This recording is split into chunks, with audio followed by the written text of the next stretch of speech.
Welcome dear students, friends and colleagues. अभी मैं आपके साथ एक छोटा सा टॉपिक डिस्कस करने जा रहा हूँ। पे of values of call and put options. पे ऑफ वैल्यूज को अंडरस्टैंड करना ज़रूरी है क्योंकि जब भी हम कोई मॉडल, बाइनोमियल मॉडल और ब्लैक-शोल मॉडल की बात करते हैं तो हमें पे ऑफ वैल्यूज का पता होना चाहिए, कॉल ऑप्शन और पुट ऑप्शन की पे ऑफ वैल्यूज का। Basically the easiest time to determine an options value is at expiration, यानी उसके एक्सपायरेशन पे उसकी वैल्यू को डिटरमिन करना सबसे ज़्यादा इजी होता है क्योंकि हमें उस वक्त एक्चुअल प्राइसेस का पता चल जाता है। एन ऑप्शंस वैल्यू, अब मैं पे ऑफ को पहले थोड़ा सा डिफाइन कर लूं। What does mean by payoff? An options value at expiration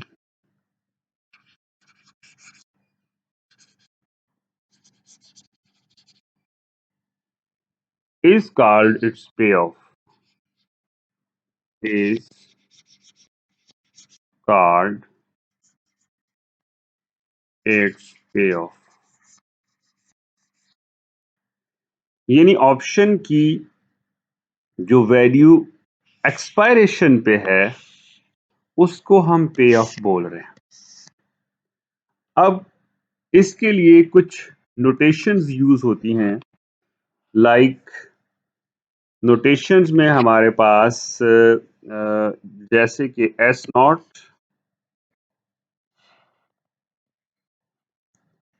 S T, x, T. तो हमें ये पता होना चाहिए कि एस नॉट से क्या मुराद है जी,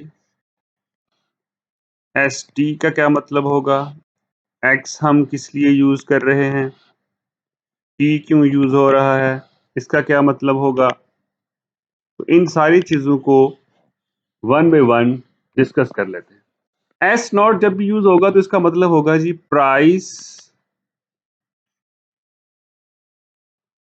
price of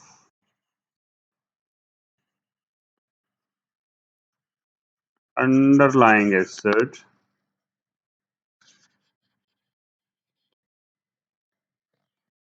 eight time zero, मतलब टुडे। एस नॉट यानी जो भी हमारा अंडरलाइंग एसेट होगा उसकी प्राइस आज की डेट पे यानी टाइम जीरो पे क्या उसकी प्राइस है, करंट मार्केट वैल्यू भी आप इसको बोल सकते हैं।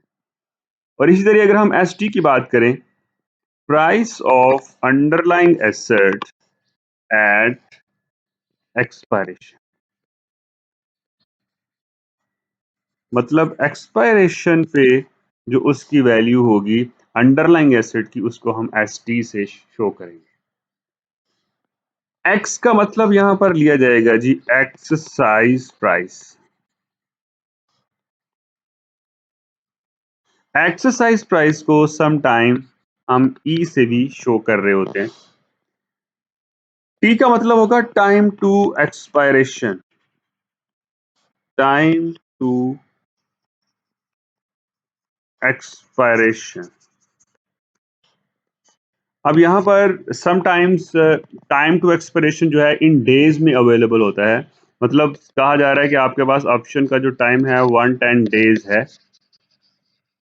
सो you have to convert days into years, मतलब आपको 110 को डिवाइड करना है 365 से या 360 से, और जो भी आपके पास आंसर आएगा वो आप टी के लिए शो करेंगे। That will be your T. इस तरह से हमें पता होना चाहिए S not, S T, x और टी वैल्यूज का क्या मतलब है यहां पर। ओके, इसके अलावा यहां पर हम शो किया करेंगे सी नॉट, सी टी। अब इसके बारे में मैं बता दूं आपको, सी नॉट और सी टी का क्या मतलब होगा। Price of, price of European call at time 0 and at expiration. Hopefully you got it. अगर C नॉट होगा तो आप इसे कहेंगे at time 0 इसकी प्राइस है, और अगर CT होगा तो आप कहेंगे at expiration इसकी वैल्यू। बिल्कुल ठीक। अब यहां पर यूरोपियन कॉल है, यहां पर अगर मैं C कैपिटल लिख दूं एंड C नॉट और CT कैपिटल में लिख दूं तो इसी को हम अमेरिकन ऑप्शन से शो करेंगे। मतलब अगर स्मॉल लेटर्स में है ये वर्ड, स्मॉल लेटर्स में होंगे तो उसको यूरोपियन कॉल कंसीडर करेंगे, अगर कैपिटल लेटर्स में है तो हम इनको अमेरिकन कॉल कंसीडर करेंगे। ये दोनों में डिफरेंस है, जस्ट हमने स्मॉल और कैपिटल लेटर्स। अब यहां पर ये तो था कॉल ऑप्शन के हवाले से। अगर हम बात करें कि पुट ऑप्शन के हवाले से, जैसे कि P not and P T use कर सकते हैं आप, यूरोपियन पुट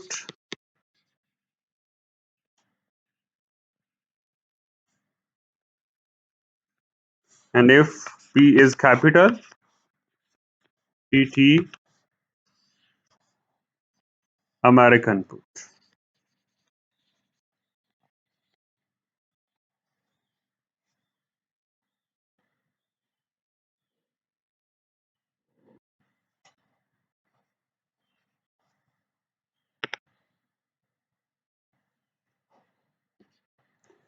American put. इसी तरह से आप इसको अंडरस्टैंड करेंगे, price of European put at time 0 at expiration, मतलब this will be at time 0 and this will be considered as at expiration, PT. P naught at time 0 and PT at expiration. अगर small letters में है that will be a European put, और अगर capital letters में है that will be American put. तो ये कुछ notations थी जो कि हमें पता होना चाहिए, क्योंकि हम जब उस वक्त मॉडल्स के अंदर यही नोटेशंस लिख रहे होंगे, उस टाइम पे किसी भी स्टूडेंट को कोई भी कंफ्यूजन नहीं होनी चाहिए। अब इसके हवाले से मैं दो चीज़ें डिस्कस करूंगा कि कॉल ऑप्शन कब एक्सरसाइज होती है और पुट ऑप्शन कब एक्सरसाइज की जाती है। पुट ऑप्शन और कॉल ऑप्शन के हवाले से नोटेशनल फॉर्म पहले मैं कॉल ऑप्शन के लिए लिख लेता हूं जी। कॉल ऑप्शन, कॉल ऑप्शन के पे ऑफ के हवाले से नोटेशनल फॉर्म कैसी होती है, like C T is equal to maximum into 0 comma S T minus X. अब ये नोटेशनल फॉर्म है कॉल ऑप्शन के हवाले से। अब इसका मतलब क्या है? इसका मतलब है eight expiration mean to say C T, at expiration a call option is worth either 0 or the difference between the underlying price and the exercise price, whichever is greater, whichever is maximum or whichever is greater। मतलब call option उस वक्त exercise होगी, suppose मैं यहां पर कुछ figures कर लेता हूं, अज्यूम कर लेता हूं, like we have underlying price 400 and we have exercise price 350। तो इसका आंसर हमारे सामने 50 आंसर है जी, और यहां पर 0 है। अब आप चेक करें कि हम बात कर रहे थे कि जो वैल्यू ऑफ कॉल ऑप्शन है वो कंसीडर होगी which ever is greater, so it's mean this one is greater. तो हम कहेंगे कि हमारे पास जो कॉल ऑप्शन की वैल्यू है वो है 50। इस वैल्यू को बेसिकली इंट्रिंसिक वैल्यू भी बोलते हैं, इंट्रिंसिक वैल्यू, या आप इसको एक्सरसाइज वैल्यू भी,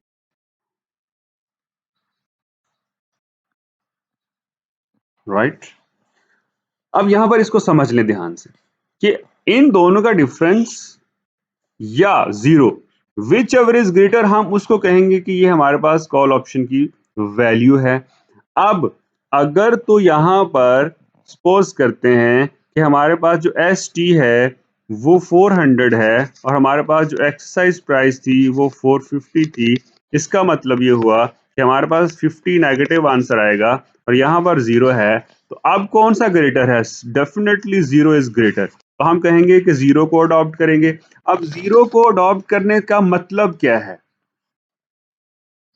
ऑप्शन, कॉल ऑप्शन या तो एक्सरसाइज होती है या लैप्स होती है।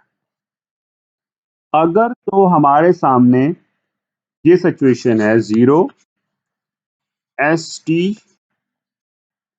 इज ग्रेटर देन एक्स, तो आप कहेंगे कि हमारे पास इसका आंसर ग्रेटर आएगा, तो आप कहेंगे आप कॉल ऑप्शन को एक्सरसाइज करोगे, क्योंकि हमें बेनिफिट हो रहा है जी कॉल ऑप्शन में। कॉल ऑप्शन में हमारी थिंकिंग क्या होती है? जो बायर होता है उसकी थिंकिंग होती है बुलिश, तो वो चाह रहा होता है फ्यूचर में अंडरलाइंग प्राइसेस इंक्रीज होंगी, तो यहाँ पर अंडरलाइंग प्राइस इंक्रीज है। इस तरह से कॉल ऑप्शन में बेनिफिट तब होता है जब आपकी अंडरलाइंग प्राइस ज्यादा हो as compare to exercise price. यहां पर तो एक्सरसाइज होगा,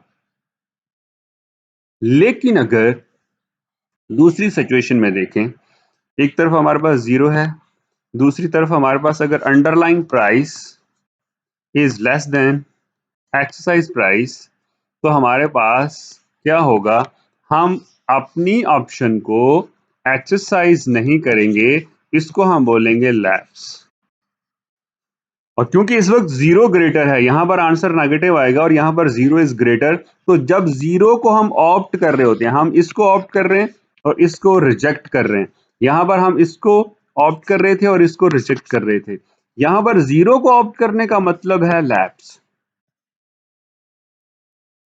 आप अपनी ऑप्शन को एक्सरसाइज नहीं कर रहे क्योंकि ये आपकी फेवर में नहीं है। इस तरह से ये नोटेशन है, इसको समझना जरूरी है कि हम क्या करते हैं, एस नॉट माइनस एक्स करके विच एवर इज ग्रेटर उसको हम ऑप्ट कर लेते हैं, उसको उसकी हम सिलेक्शन कर लेते हैं, आप इस तरह से बोल सकते हैं। और if your underlying price is greater than x, तो आप कहते हो कि आपकी ऑप्शन जो है इन द मनी है। और अगर आपकी जो है अंडरलाइंग प्राइस लेस देन है एक्सरसाइज प्राइस, तो आप कहेंगे your option is out of the money. Out of the money होगी तो डेफिनेटली आप लैप्स ही करोगे।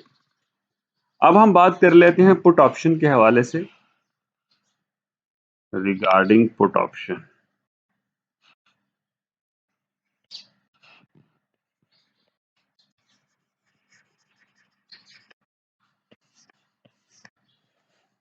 पुट ऑप्शन को हम नोटेशनल फॉर्म में P T is equal to maximum into zero और exercise price minus S T.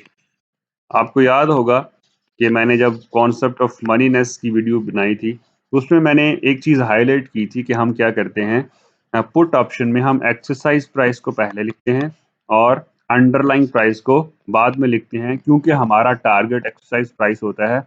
हमारा टारगेट ये होता है कि exercise price should be greater than underlying price, that's why हमें इसको फर्स्ट में लिखना होता है। ओके, तो यहां पर पुट ऑप्शन कब एक्सरसाइज होगी? कि जब आपके पास एक्स लाइक एक्स 400 हो और अंडरलाइंग प्राइस 350 हो, तो यहां पर आप कह सकते हैं कि आपके पास 50 आंसर आया है, यहां पर जीरो है, विच एवर इज ग्रेटर आप उसको ऑप्ट करेंगे। यहां पर ग्रेटर क्या है? 50, तो 50 इसका मतलब है पुट ऑप्शन को आप एक्सरसाइज करोगे, राइट। लेकिन अगर सेकंड सिनेरियो होता है कि आपके पास 0 और x माइनस एस टी, यहाँ पर 0 है और x आपके पास 350 है और S T, this one S T आपके पास 400 है, तो क्या होगा -50, ये 0 है, which ever is greater, this one is greater. इसका मतलब ये हुआ कि पुट ऑप्शन, यहां पर ऐसी सिचुएशन में पुट ऑप्शन को आप लैप्स करेंगे, आप इसको एक्सरसाइज नहीं करोगे क्योंकि आपके पास उसकी वैल्यू 0 आ रही है, तो फिर आप क्यों इसको एक्सरसाइज करेंगे। तो जब भी हमारे सामने पुट ऑप्शन की वैल्यू 0 होगी या कॉल ऑप्शन की वैल्यू 0 होगी तो हम वहां पर लैप्स करते हैं, वहां पर हम उसे एक्सरसाइज नहीं करते। तो ये कुछ इंपॉर्टेंट नोटेशंस थी regarding call option and put option. ये समझना इसलिए ज़रूरी है कि हमें पता होना चाहिए कि कॉल ऑप्शन एक्सरसाइज कब होती है और पुट ऑप्शन एक्सरसाइज कब होती है, क्योंकि जब हम क्वेश्चंस कर रहे होंगे मॉडल के हवाले से, बायनोमियल मॉडल नेक्स्ट मैं आपको आपके साथ शेयर करने जा रहा हूँ, तो बायनोमियल मॉडल को समझने के लिए ज़रूरी है कि हमें इन नोटेशंस का पता हो। Hopefully you understand all these things. अगर कोई इश्यू हो you can discuss with me in comment section. Thank you.